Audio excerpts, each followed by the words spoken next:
Hi, I'm Cam, Director of Stories of Bike. Stay watching to the end for some special info about this episode.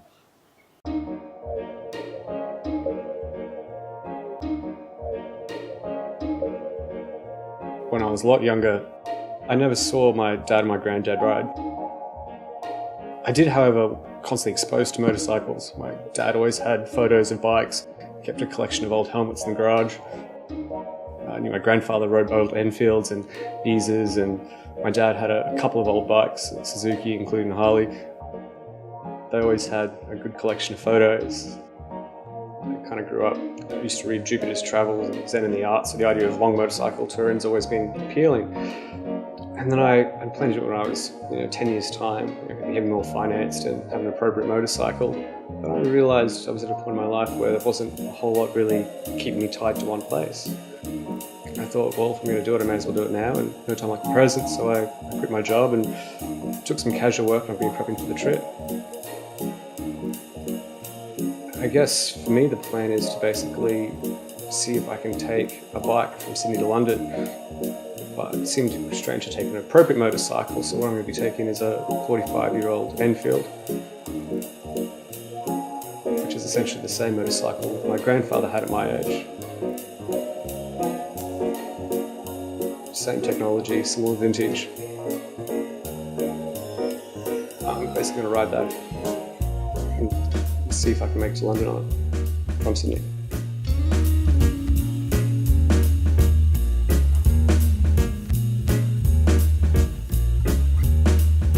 I used to work at a small dive bar up in Brisbane. One of the bussies there and cleaners was this Brazilian. We were both bad on motorcycles, we were always talking motorcycles while scrubbing the bar. He'd show me these photos of his hometown back in Brazil, these beautiful hills, and I had this thing while working in a bar at the end of the night, we'd say, "You're having a beer," and his English wasn't that great, so I'd always just say the answer is yes before we'd have a chance to finish. If you clean the bathrooms, the answer is yes. It was always kind of regardless of the answer, it was always yes. Anyway, he called me up 18 months after we parted ways and said, "Mate, I want to do a ride around South America. Do you want to come?" So for me, it was just like, well, yeah, the answer is yes. It's always yes. I remember the day we were meant to set out on the trip. We got up before dawn, and I pressed the starter button, and I just laughed. It was this little 150cc that just had this tint to it. It was like a lawnmower. Riding through South America on such a small motorcycle was definitely one of contrasts. For me, it was meeting people along the way, chatting to them, talking about the journey. Also contrast with the constant battling of riding a particularly slow and unsuitable motorcycle through some of the most interesting roads in South America, and people I met along the way because of those issues. So I decided to try it on a 45-year-old Enfield. I'm still not sure if I'm going to make it, but I'm going to give it a try. Basically, I wanted to do this trip on an Enfield for a while. And I was looking, obviously I had somewhat, I wanted to be at 350, I wanted to be older than 40 years old, preferably older than that. Eventually I found one, it was running okay. It's a 1969 Enfield, made in Redditch, with a 1967 engine, also made in Redditch, with a lot of Indian bolt-on parts. It's a simple air-cooled engine, obviously carbureted. It's got a swing arm, which a lot of the earlier Enfields did, which I'm grateful for.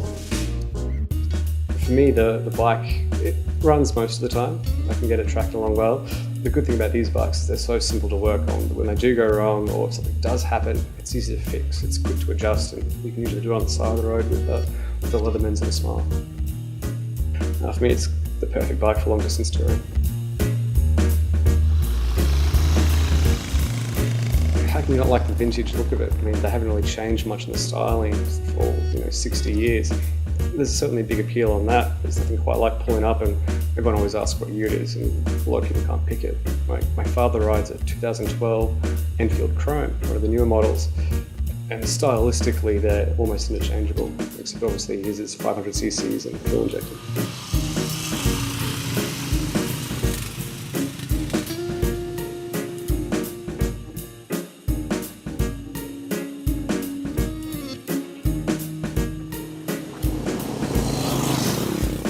I think with a lot of things, you always really like the things that challenge you.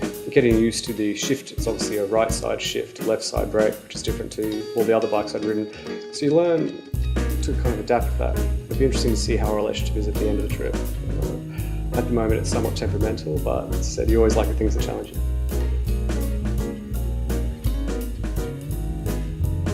Sort of lost a few people close to me to suicide, and a recurring theme in their notes was they lived up to expectations. They didn't know what it was like to be a man, and I realised I didn't actually know the answer myself. So I guess I should probably try and find that out. For me, the best way to go about that was to try and find out along the way of a trip, such as from Sydney to London, what the expectations are in societies of being a man and what it means to kind of grow up. And so for me to do that, I took almost an icon of me, my grandfather. Basically, the same motorcycle as him, try and use that as inspiration as I make my way across London.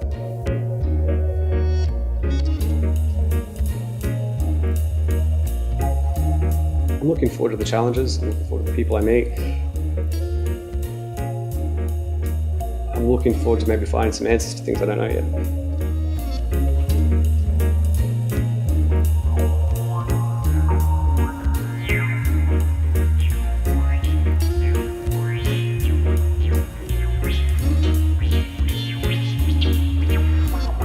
Thanks for watching. If you enjoyed this episode, you're in luck, because I've given Jonathan a camera of his own and he's going to be recording footage and sending it back to me to edit into new episodes, which will be coming out later this year.